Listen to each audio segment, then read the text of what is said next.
Hi, Terry VanNoy. Welcome to Math Class with Terry V.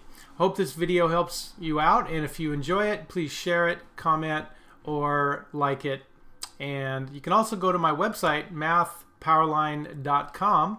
It's a math resource blog, lesson videos for students, and other resources for parents and teachers.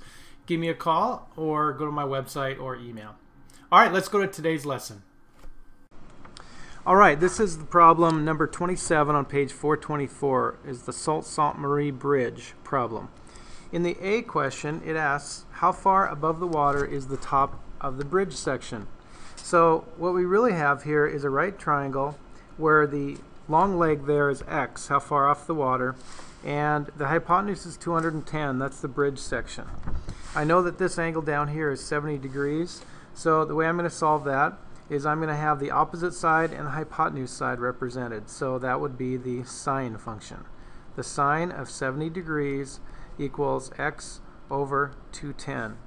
X then would be 210 times the sine of 70 degrees, which is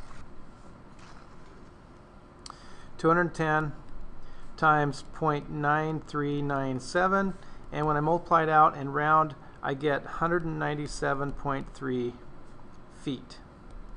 However, that is not to the water. You notice here that I have a gap between the bottom of the bridge section and the water, and that gap is 13 feet according to the problem.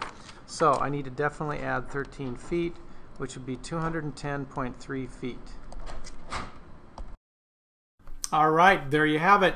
I invite you to go to my website now, MathPowerLine.com, or email me or give me a call. The way I work best with students is live online in my classroom. So if I can help you in any way, answer some specific questions, the first lesson with me is free as I show you how everything works. All right, study hard and take care.